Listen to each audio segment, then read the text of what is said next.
16,516, making it the largest UFC event at MGM and also the largest UFC event in Las Vegas. Gate was $10.1 million, $50,000 bonuses. Fight of the night, Weidman versus Rockhold. And performances of the night, Conor McGregor and Leonardo Santos. One transport tonight, Chris Weidman has been taken to a local hospital to be checked out. Who's got the first question? Me. Hi, Kev. For the new champion. Luke, first of all, right in front of you. Just your right in front. Congratulations. You were limping. What was going on that was causing you to limp there? I kick with my left foot. Everyone knows that. I like the left kick. I kicked a couple elbows, and I think he checked me once or something. I don't know. It hurts. It hurts, and it is what it is. Can you, first of all, comment what this means to you? Because you seem like you were kind of bitter from the moment you got in UFC. Like you felt like you weren't getting enough credit, that people weren't recognizing the ability you had. And you even said at the press conference the other day that you hadn't faced anybody as tough as Tim Kennedy and Jacare. And I wonder sort of where that attitude came from. And do you feel like, you proved any point tonight?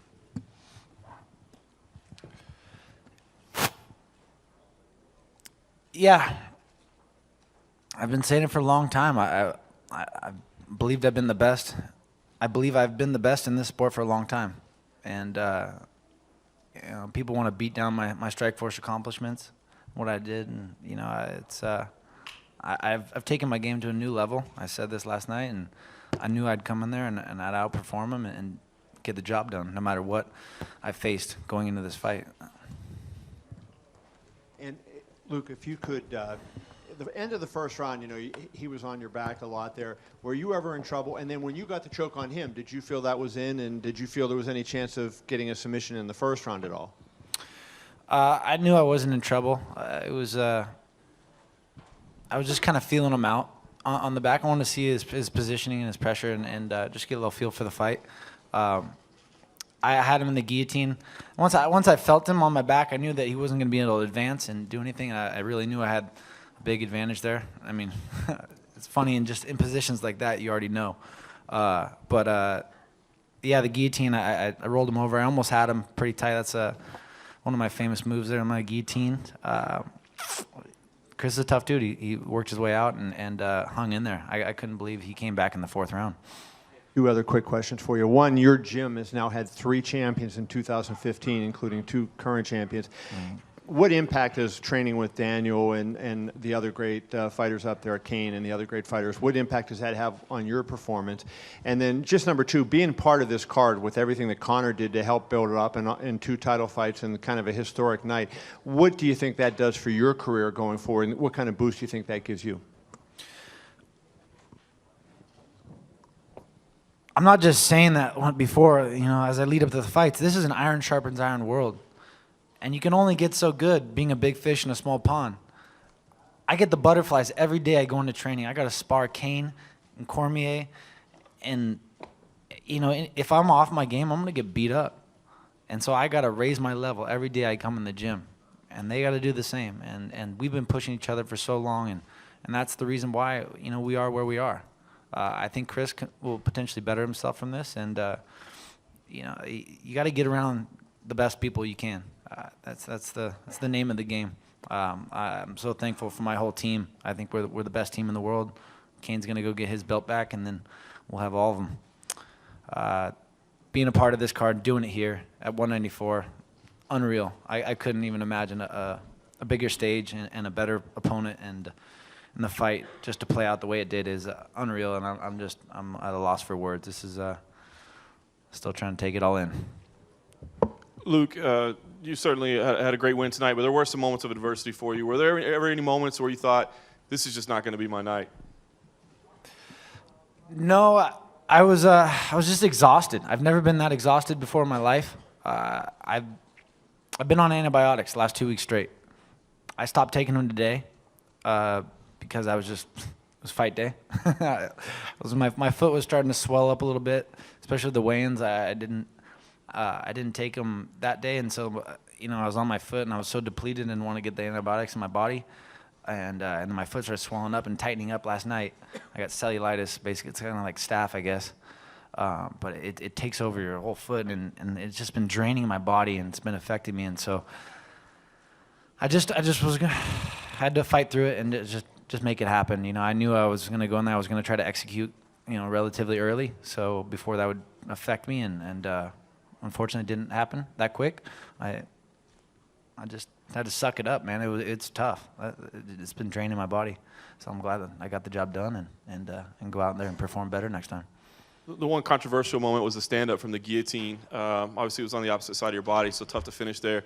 What was going through your head? Did you think, okay, I understand why he's standing up, or were you frustrated at that moment? No, I mean, I could have worked my way out. It would just took a lot of energy, and I was so like focused on relaxation and conserving energy because I knew that I was on antibiotics and had the infection and everything, and so I wasn't gonna do anything to exert myself in this fight. That's always like my main focus.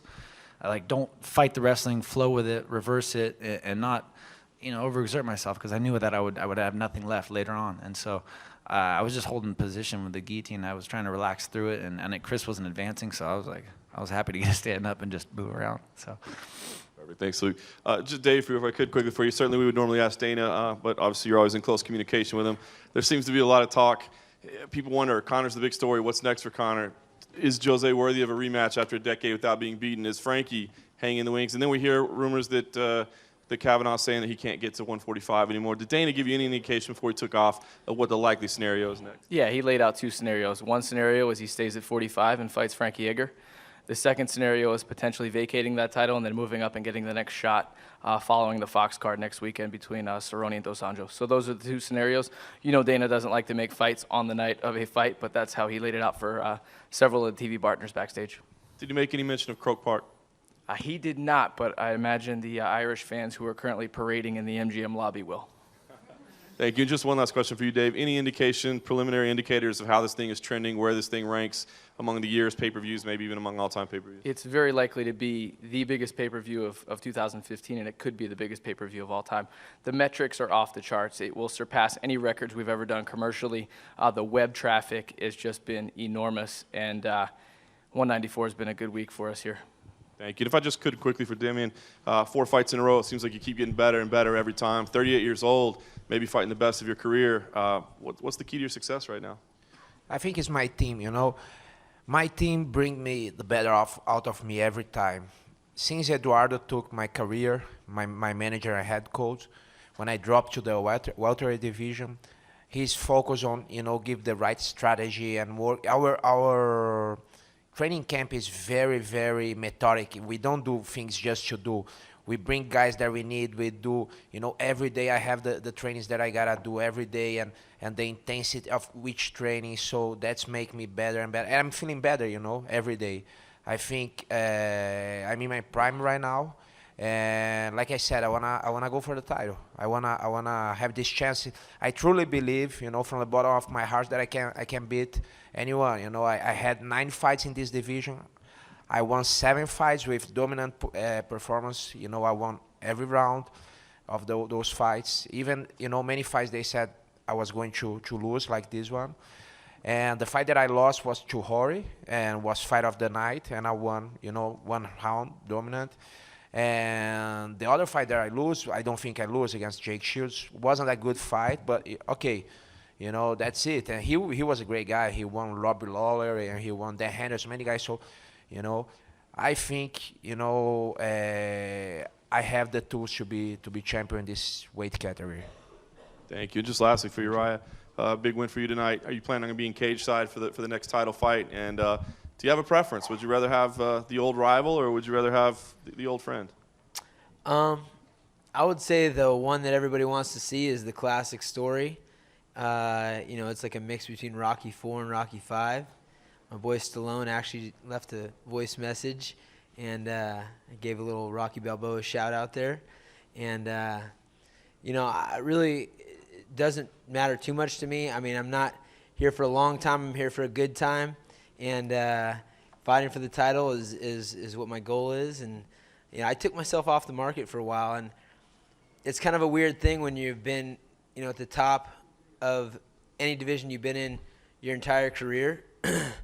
to kind of like take a back seat because of friendship, and you know, that's off the table now. I've been released from the friendship, so I'm gonna train my butt off, and I'm hoping I get that call, and I'll be ready. And Cruz is a dope. TJ, I can't relate to the guy. I'm looking forward to a good fight. Question for Luke Rockhold. Luke, over to your right. You and DC are obviously very close, very good friends. I was curious, what did he say to you? Obviously, he ran right in, gave you a hug. What kind of words did you guys exchange in there? I know you were kind of the same way when he won his title. I have no fucking idea. You know, there's not much to be said at that point. We've been through everything together. Living in the garage and at Bob Cook's house and playing video games, sitting on the floor. It's been a long road, you know, living in the gym together, and it's not always so glamorous, but you know, it's just amazing. It's can't put it into words what it feels like to from the bottom to the top. You know, it's an amazing thing. A lot of gold now. The silver watch has got to go. I need some gold ones.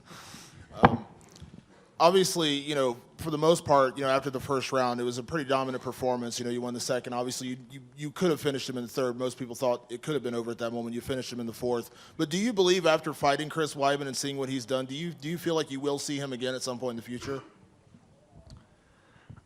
I know he's a tough guy. You know, I think he's a cut above, technically and obviously toughness. But like I said, I wasn't joking when I said that before. I really believe that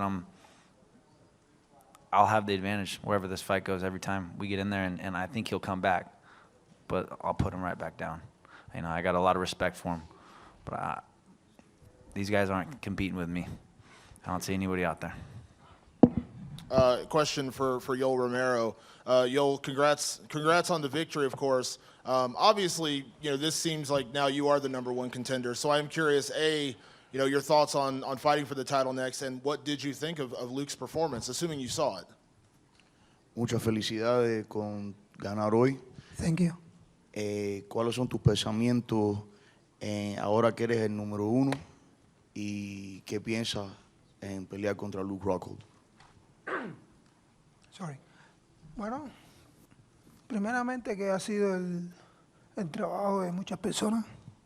First and foremost, it's been the job of many people. Nada se logra solo. Nothing is attained by yourself. Mis compañeros de trabajo, mi team, mis entrenadores, mis training partners, His training partners, his team, everyone involved, mi hija, mi esposa. his wife, his daughter. Toda esta gente han tenido que ver con este resultado. All these people have to do with these results. Y si estoy aquí es porque me lo he ganado. And if I'm here, it's because I've won it. Y estoy aquí para lo que se avecinen. And I'm here for whatever may come. Si es un título, pues a pelear por el título.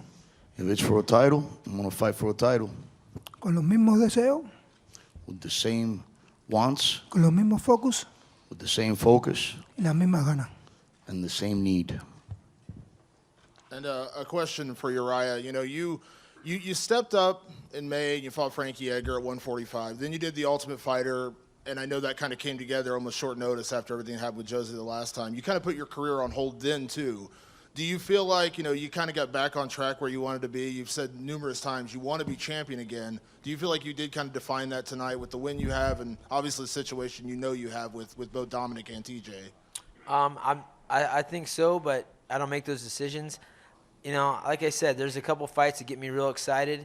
That was my 41st fight, which is crazy. You know, I remember being here for some massive fights when I first started in 2003 and 2004, and just to see it all pan out is just crazy. Going up to 145s, being a little bit older, I was surprised at my weight. I mean, I made an effort to get bigger, and my weight stayed up. So it was rough. I had some injuries going in, so I wasn't able to run this whole camp. And so I had to get my weight down, basically 28 pounds over the last 10 weeks. So, but yeah, I felt good. You know, I feel like, you know, I'm right where I need to be.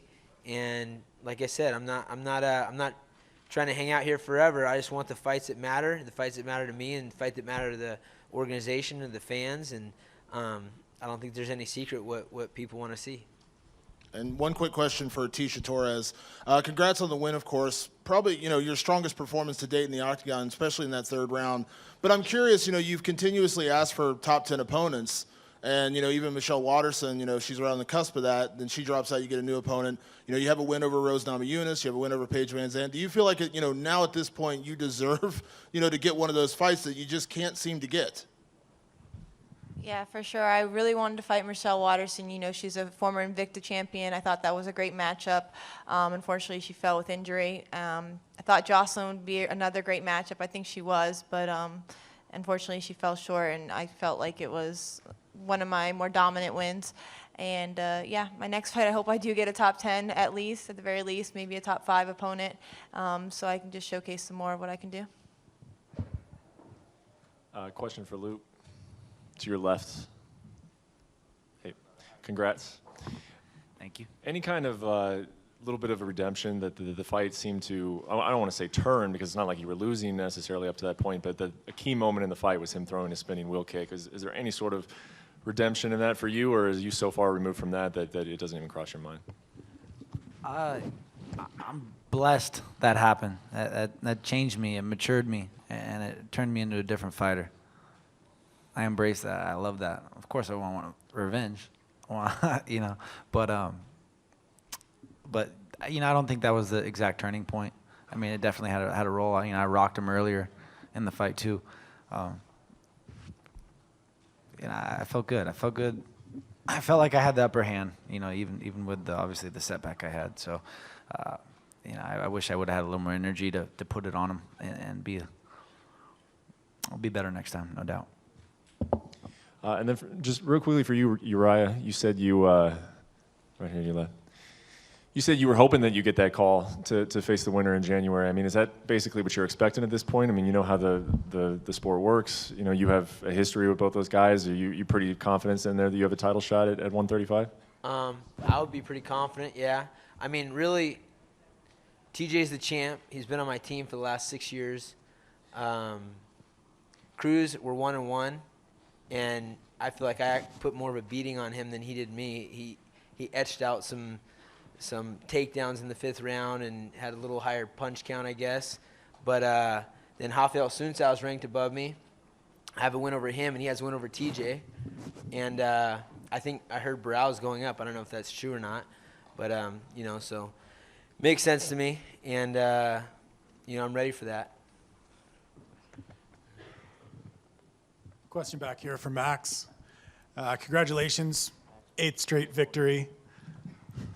Back here, 8th straight victory. You seemed disappointed with your performance in the cage. What was it about the fight that left you frustrated and not feeling like it was your best performance? I fight to finish, At the end of the day, I fight to finish, and I want to make my case, for that next title shot, You got this guy going around, they got the belt that no one can handle his left hand. If you watch back to our fight, one guy fell down, and his name wasn't Max Holloway, so I'll leave it there.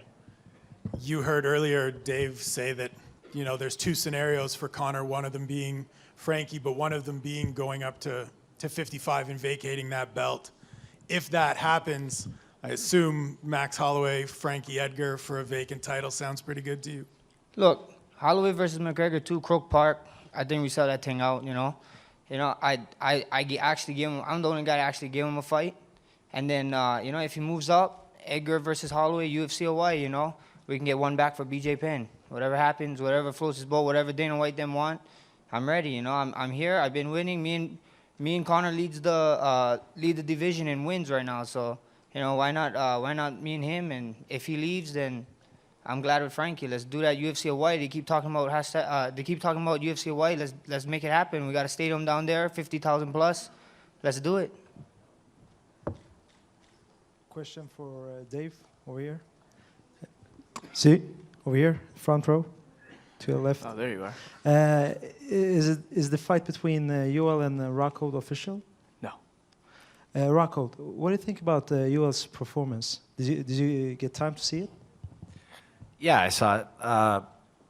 it was a good. I mean, it was. I love you, Will. You know, he put on it. He's a very slick cat, but he better work on his cardio because I could have staph infection all the time, buddy. I'm gonna keep pushing this fight. So you know, he's a tough dude. We'll see what happens. I'm in for a big fight. I want a big fight. The middleweight division is in a weird place now.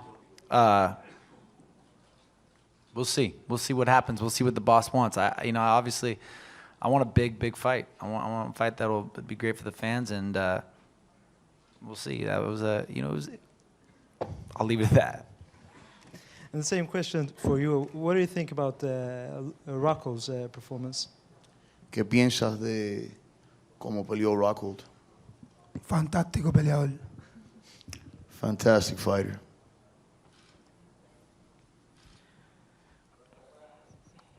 Question for Luke Rockhold. Luke, were you surprised that the fight was not stopped at all at the end of the third round? It looked like it was very close to being finished at that point. Yeah, I definitely thought the fight should have been stopped. I was actually thought it was stopped. I was in between whether the round was over or the fight was stopped. He was kind of waving it, so I was peeking over. I was hoping they would just stop the fight. I had nothing left in me, and then it was quite the adrenaline jump. Realizing he was coming back after me in the fourth, and the man obviously came with it. Yeah, I thought it should have been stopped. It's tough because I'm the same guy. I'm going to go out on my shield too. I want to be done, finished. But I mean, he took a lot of damage. It's not my job. It's not my call. And one more for you, Luke. As far as what's next for you, obviously we've been talking about Yoel and his title prospects, but also you've got a loss to avenge over Vitor Belfort. Would that be a fight that would interest you, and do you think he would be deserving of a title shot at this point? Vitor Belfort on a silver platter would be a beautiful thing. I would love it. I don't know if he's booked with Anderson. Or what's that? No? I don't know. No? Hey. Yoel's a tough dude. I'll let the boss choose. Question for... That fight will happen. Me and Yoel will have to fight. We know this is coming. Vamos a tener que pelear. Sabemos que eso viene. Question for Uriah Faber. Uriah, coming out on top in a war like you had with Frankie Saenz, is you talked about kind of taking yourself off the market for the title picture. Now you're back on. Does it help you personally to gear up for another run when you have a war with a guy like Saenz as opposed to, if you had a win tonight, but it maybe otherwise wouldn't have been a particularly memorable occasion? Obviously, this one was. Yeah, I mean, when I first got the assignment against Saenz, I looked him up, and you don't really know my background in wrestling. I went in, walked onto a team at UC Davis, and became a starter there. But Saenz was a super decorated high school wrestler. Only had 2 losses in his high school career. He was a place in the national tournament. I knew right off the bat that I was in for a tremendous war with a mentally strong, physically strong, technical guy. And honestly, I kept thinking in the third round, this felt exactly like morning sprints in college. I remember our coach would be like, one more thing, time mile, run your fastest mile and feel like your head's gonna pop and your lungs are blowing out, and then it'd be like, all right, we're doing one more short practice day, one more thing, another time mile, you have to get within 20 seconds your last time. And I was just feeling those lungs and my friggin' head pounding, and that's something that a lot of people aren't familiar with. It was good to get to that place because you can only get to that place on accident. You don't like to put yourself in that position. You can try to emulate it, but it's very hard. So having a war like that with another tough opponent was very tough. And the other thing is, I'm so pumped about the PED testing.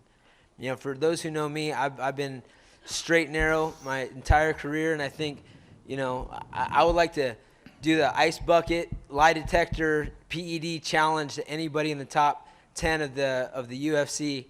Let's do a lie detector test and see who's been cheating and who's not. And I think that's going to play in my favor. And if I could finish with Dave Schaller. Dave, these last 3 days, don't see how they could have been more successful. 3 straight nights of fights, sellouts, title changes, very compelling fights. Will we see this type of a 3-night run scenario repeat itself in July around UFC 200? Well, first and foremost, Richard, it's a great opportunity to thank our staff. I mean, this was just a Herculean effort by everyone involved. We had not only our Las Vegas teams, but our global teams that supported us, and then the fighters. And one of the crazy things is all 3 cards, everyone made weight, everyone made it on time. Yes, you'll see it again. I don't know when, but you know us. We always like to outdo ourselves. And last one for you. We're used to, in the UFC, seeing compelling fights made pretty quickly. And in this particular case, I'm referencing Conor McGregor. There's a lot of possibilities for him, those 2 scenarios you just laid out. But he has told us in the media that he is on his way to signing a monster contract. Is there any chance that there could be a scenario where there would be protracted financial negotiations with Conor that could delay his return? I don't think so. No. Thanks. Guys, what we're going to do is I'm going to let this group go. Connor's about 5 to 7 minutes away. Karen, I'll let you go ahead and have the last question. Okay, great. Damian, right here. Hey. Was there any frustration with getting booked on the Gunnar Nelson fight so quickly after your victory over Miles Jury? I mean, sorry, Ryan LaFleur. Over Magny, Neil Magny. Magny, my goodness, Yeah, I yeah, can't yeah. remember. You guys fight so much. But it seemed like it was booked really right away, and I don't know if you wanted that fight, if you wanted it that quickly. Yeah, the thing was like when they tried to book it that for October. They asked us for October, and I had a staph infection in my leg. And you know when we couldn't fight, we changed for this fight, which was great for me. But I don't care. I think Gunnar is a great fighter. He has lost just once, and he asked for this fight. I didn't ask. I want to fight.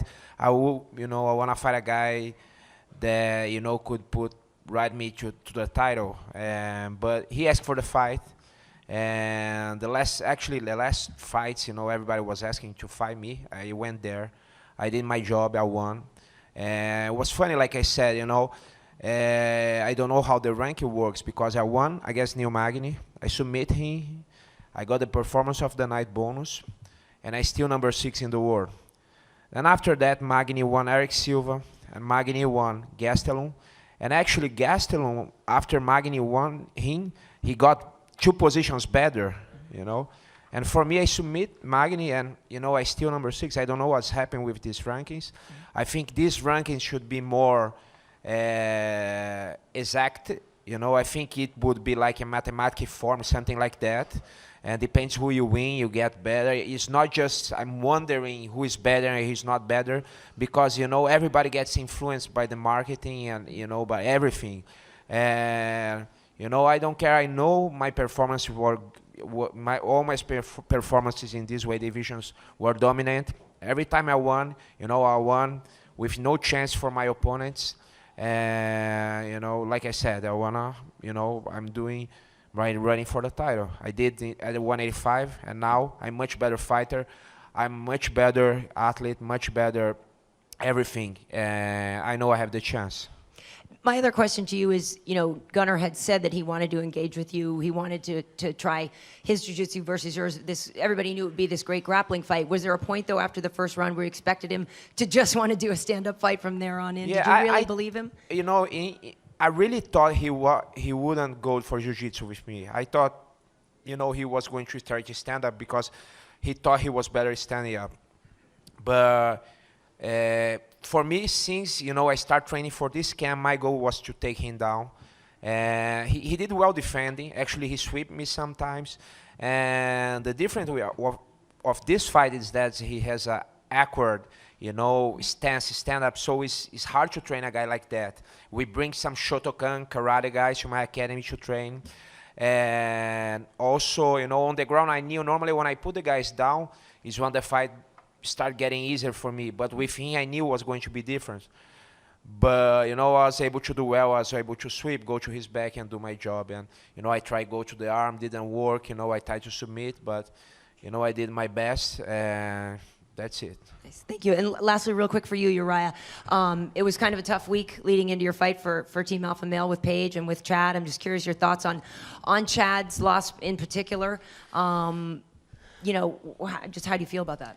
It's just, it's really frustrating. I mean, these 4-ounce gloves, that anything can happen, and props to Frankie, man. Frankie is, he's the guy that doesn't quit training. He doesn't stop progressing. He doesn't take time off.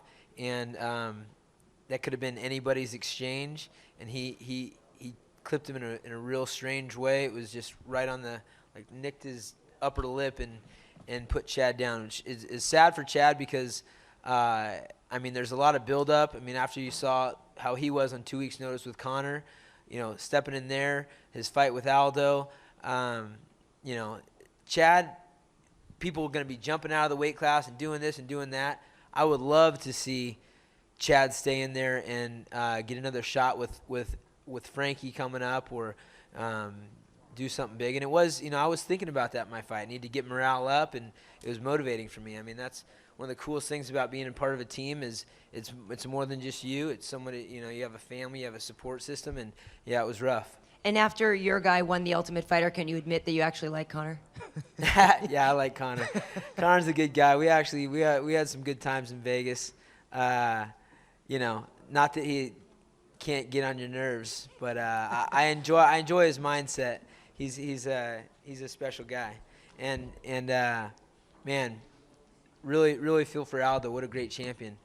Hopefully he gets his chance. I think Frankie's up next, but hopefully he gets his chance for redemption. But man, can't argue with Connor, dude. The Mystic Mac. Thank you. All right, we'll be back in a few minutes with Connor. Thanks, guys.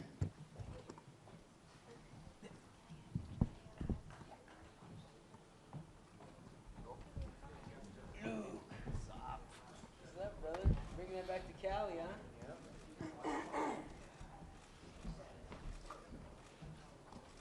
Congrats.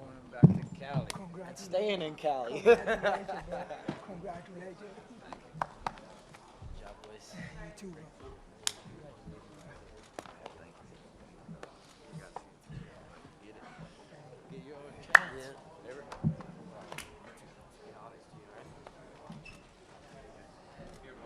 Black does not bad look, huh? Black and gold. Look, they already have the shirt made. Perfect.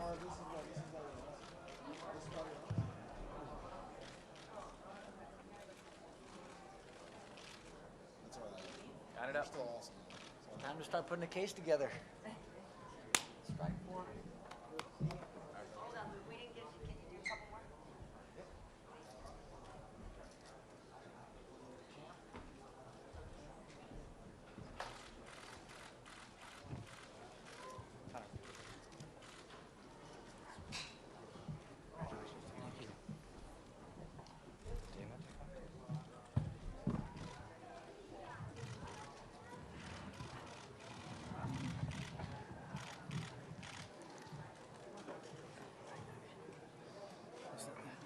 You want to stand here?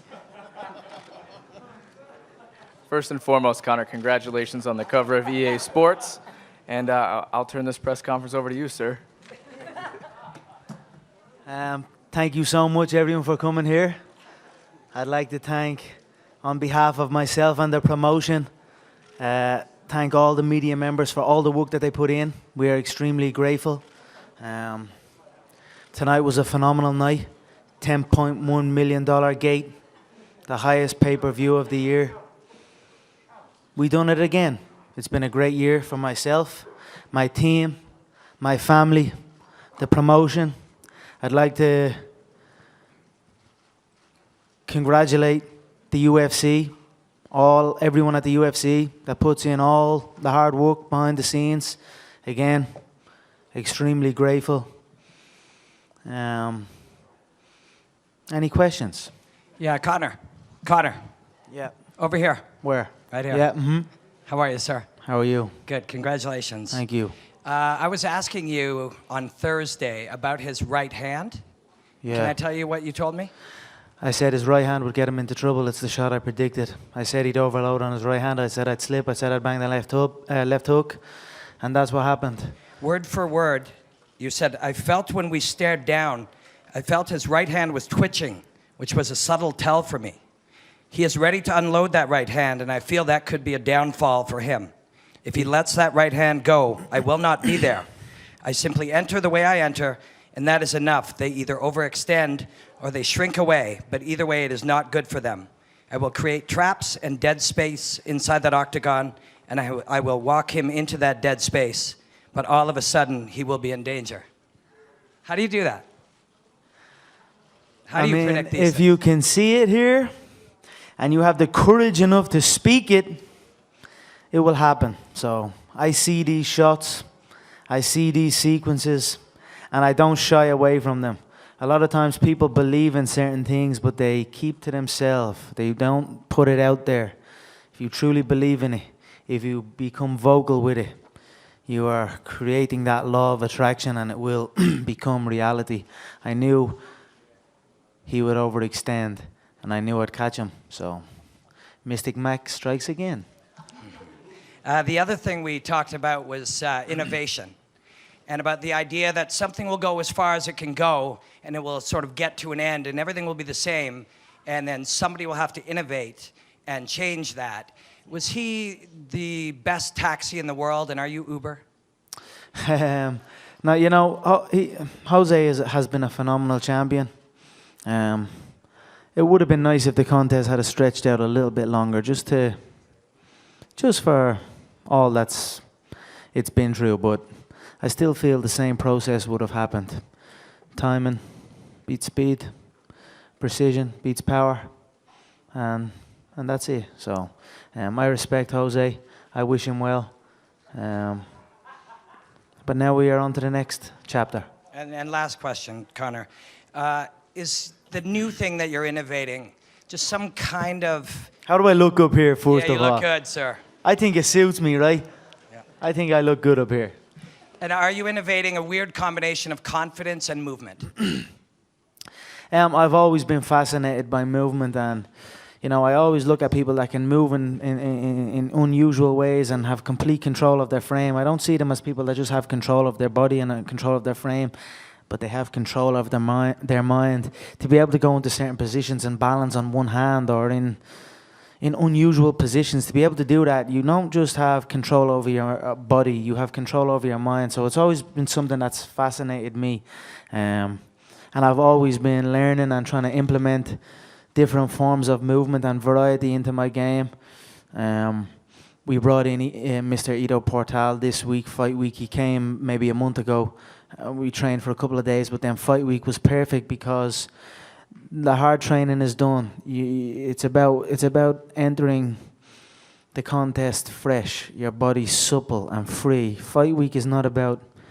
It's already a stressful week. It's already a lot of struggle in fight week, but you must make it as least amount of that as possible. So bringing Ido in this week was phenomenal. It recentered the mind. It changed training. It was movement based. There was no contact. When I woke up today, I didn't wake up and my brain wasn't telling me that my foot is sore or something. You know, that's what a lot of times happens to these fighters. They come in and say, when they wake up on the day of the fight, and their brain is instantly telling them about their elbow or about their knee or about their ankle or something's wrong with them. This time I woke up and there was absolutely nothing wrong. I was like, I felt free, in control and free. Question over here, Connor, to your right. There you go. How are you? Very good. Congratulations, of course, on a phenomenal victory. You predicted a first-round knockout, and obviously that happened. But in your wildest imagination, did you imagine it would be one punch, that quickly? Did you have any scenario in your head where it would play out like that? Yeah, many times. It's not the first time I've done that. I have a 4-second KO on my resume. Now I have a 13-second. I also have a 16-second. I have many early stoppage wins. I feel I have the shots, and I have the timing, and I have the precision. And again, with these small gloves, and with the correct amount of force and the correct timing, the human chin can't take it. So I said 1 round. He was currently the pound-for-pound #1 fighter on the roster, undefeated in 10 years, the company's only featherweight champion. Who comes in and predicts 1 round KOs? I did, and I did. Do you think, I mean, you know, if this fight had gone the full 1 round and let's say there were some good exchanges, maybe he got you with a couple shots, you know, even a first round fight, you could say we could justify an immediate rematch. Do you feel like you will see Jose again, or do you feel like this may be the last time you see him? You know, that's on him. That's up to him what way he goes about his next step. I feel maybe he could take a step back, recenter himself, take all that. Because you don't understand, like I said before, and I've said many times, it's not the same when you sign to fight me. It's a whole other ball game. It's a completely different pressure bubble you're under. And he felt that. A guy that's been on top so long, 10 years undefeated, the company's only champion, but he felt the pressure like he'd never felt before. That's because he was facing me. But what happens is when they show up and they face me and they man up and do it, they become re-energized. Look at Holloway, look at Poirier, look at all these people. When they show up and they come through it, they become better individuals. So I think Jose should go back, regroup, maybe get back in line for a #1 contender spot, and we'll go from there. I know the option is there for the 155-pound belt. I'll sit and I'll watch this. The options are there now. The options are building. We've got Frankie, who had a good win last night. That could be for the featherweight belt. Maybe Jose rematch or 155-pound strap. So I enjoy options. You know, options are a good thing in the fight game. Your coach, John Kavanaugh, that's a perfect segue to my next question, said that, you know, this was the last time you were going to cut to featherweight. It is a big cut for you, and you were interested. And Dana said if you want that lightweight title fight, you know, if you go up, you could have it. Where do you have a preference? I mean, how bad is that cut? How bad was the cut this time? And does that? I mean, I giggle all the time because every time I step on that scales and I step off the scales, everyone's like, it's the worst I've ever seen him. He better rehydrate, corrector. He's in a hell of a lot of trouble. Don't get me wrong. It's a tough weight cut. But tell me one time I've missed it. Tell me one time I've not showed up the next day fresh. You know what I mean? Everyone up there on that stage that makes weight is not in the freshest of states. You know what I mean? This is the business. But this time around, although it was tough, I done it professionally. I cut no corners. I had a guy in that was helping me with the structure of it, and I trusted in the structure and in the plan, and the weight came on me. Is it easy? No, but I get it done like a professional. So although I said I would not, I wasn't considering leaving the featherweight division for good because I am the unified world champion. This is my division. I say what I do now. So maybe I feel there's a couple of contenders in the mix. Let them maybe compete against each other while I go up and take the lightweight belt.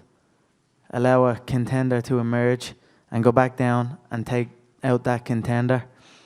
And then go back up after a lightweight contender has emerged and take out that contender. That was what my career path I felt was taking shape. Now Frankie had a good win yesterday, so he could probably climb up as an early contender already. So, and we've some options, we've some decisions to make. But most certainly, I'm looking to replicate what I have achieved in my previous promotion, a 2-weight world champion, held consecutively. I said I would do it, and I will do it. And my last question, you know, Jose Aldo, you said it. Everyone said it. #1 pound-for-pound fighter in the sport. You knocked him out in 13 seconds. In your head right now, Conor, are you the #1 pound-for-pound fighter in the sport now? I believe so. I believe there are many great fighters. There are many people who do great things. But when you combine it all together, when you combine the whole package, the whole animal, that is the fight game, I don't think there's nobody that does it better than me. I think I am the pound-for-pound #1. Over here, Conor. Do you consider this your first title defense, or do you look at this as now you're the champion, the real champion the whole way? Yeah. I felt like I was always competing for the belt. Like I said, 2-weight world champion I came into this promotion as. So in my mind, I was defending my belt on the debut and every other fight. So it's nice, you know, they called it a fake belt, interim, toy belt, clown, joker, all of these things. So I'll go back and I'll sit patiently and wait and hear what they have to say now. And the last thing I was going to ask you is, is there any obligation that you feel, I guess? You came in and you sort of galvanized this division and really made it, I think, what it is now. And now that you've beaten Jose and you're the guy and in the crosshairs of anybody coming up, and especially like Frankie, do you feel an obligation at this point on any level to kind of stick around for a little bit, or is it? I tell you one thing that won't be happening. If I go up to that lightweight division, there's no way in hell that I'm vacating my belt. That's not happening. There'll be a belt on one shoulder and a belt on the other shoulder. I understand why previously they would have fighters do that, because many fighters don't fight as frequently as I do. Tell me how many fights I've had in the past year. You know what I mean? I'm busy. I stay active. I'm fresh. So when I go up to the lightweight for that lightweight belt and take that lightweight belt, I will still be the featherweight champion also. So I will be a dual weight champion. There's no going up and vacating. The belts will still be active because I am active. I am as active as any of them. So there's no problem with that. So there's no vacating. That's not happening. Conor, you famously proclaimed that you were going to be here. You've seen it happening. You knew what was coming. But, you know, you've been carrying the nation of Ireland on your back, all these things. Now that you're here and you actually got it done, have you had a chance to soak it in a little bit? What is the emotion? I tell you what, I've been soaking it in all week. On that weigh-in yesterday, I wanted to stay on the stage. I smiled and I just took it all in and just looked. I took an extra second. The same out there, I just looked down and said, this is my home. I feel at home here. And all through the week, I'm watching videos of the Irish going crazy throughout Las Vegas and all these videos that are popping up, the Q&A that they done with Holly and all. I mean, the Irish fans, you can't beat them. We are making this sport what it is today, and to be giving my countrymen and women these occasions that they'll remember forever, and the fact that they're doing us proud out here, and the whole world, the eyes are on the Irish right now. The whole world is looking at our country, so I'm very, very proud of that, and I'm very, very grateful. This guy's been kind of your bitter rival for the last year. I mean, there's been such a build-up. After it was over, it seemed like you were pretty cordial and you were trying to speak to him. What were you trying to say to him? You know, there was a lot of stuff said, different, you know. What I said was, I says, look, we can go again. You don't like this. Although it's a nice feeling to get that knockout, it's kind of not nice as well. You know, you can see what's happening around, and you don't want to see a the current or the only champion in the company's history going out like that. So I had a little moment where I felt sorry for Jose. It's been a long road, and I appreciate that he showed up here and made the journey out here. Because I've no doubt, I'm sure there were options to pull, and this time there were options to pull like the last time, but this time he stuck around, I'd imagine. So I just said we can do it again, but he was off in his own world, I believe, and they are probably still resentful and bitter towards it. But like I said, winners focus on winning, losers focus on winners, and that's what their whole camp have been doing this whole time. They've been focusing on me and what I've been doing and what I've been saying. But I've also been focusing on me and what I've been doing and what I've been saying. That's what winners do. Winners focus on winning, losers focus on winners. Not a lot of the fight to break down, but can you help us understand your emotions, your mindset? I mean, this is a big thing that you've been building towards. That 13 seconds that unfolded. What was going through your head? And I mean, did you see things playing out? Was it just muscle memory, instinct? How did it all play out? I just felt he'd load up. I'd give him a little shot, give him that pressure, almost like get that recoil. And then he loaded. I pulled, banged the left hand. It was clean, no power, no push, just pop. Precision, timing. That's it. You fall into a shot like that, you go asleep. And last question for you, Conor. It doesn't sound like the weight cut is going to factor into your decision. So how will you make the decision of what the next move is? Is it about who wins at 155, which matchup sounds more interesting? How will you make that choice? I'll give it some time. I'm still here, and I'm on, you know, it's Christmas. I'm thinking right now Christmas. In the fight game, when you travel around for so long and you're either making weight or you're doing something, but Christmas is taken from you many times. This time Christmas is not taken from me, so I get to go home. I've put in a hell of a lot of work this year. It's been a crazy, crazy year for me. So I'm looking forward to going home, building a Christmas tree with my girlfriend, spending time with my family, eating some good food, and let the plan form. It will form before me, so I'll keep my ear to the ground and see what people are interested in the most and make a decision then. Once again, congratulations, Connor. Oh, sorry. Congratulations, Connor. In the last month, you've had Ronda lost. She was a 20-1 favorite, undefeated champion. Tonight, Chris lost. He was an undefeated champion. Jose hadn't lost in 10 years. What does that say to you about now that you're on the top and everybody's going to be shooting at you? Does that give you any caution or any pause that you have to consider? Again, winners focus on winning. Winners focus on what they can control. You keep getting asked, did you learn anything from Ronda or did you learn anything from other people? But although I learned from watching the contest and the technical aspect of it, I focus on me and what I'm doing. So I feel at the top. I already felt at the top before tonight. So I'm confident going forward that nobody can take what I bring. What do you feel from a business standpoint is possible? I mean, there's always been this thing when you talk about MGM, gates are 6-7 million. Those are huge gates. Now tonight you did 10 million. 10.1. And even Dana said the other day you couldn't get over 9, and you did 10.1. What is possible in terms of where you take this thing from the business standpoint? What did Floyd Manny do? Sorry, say it again. What did Floyd Manny do? They're at 4.6 million. No, that was bias. I'm talking about gate. Oh, 72 million gate. 72 million gate. We done 10.1. I'm catching up. I'm only 27. Them old motherfuckers are 40 before they got that on. I'm only warming up. So I said to Lorenzo and I said to Dana, I'm bringing these big numbers. I'm bringing these $500 million revenue numbers like the Mayweather-Pacquiao fight done. So at 27 years of age, I stand here as the unified world champion, back-to-back gate records in the MGM. This is trending as the highest pay-per-view. Schaller, I believe, said of all time for the UFC.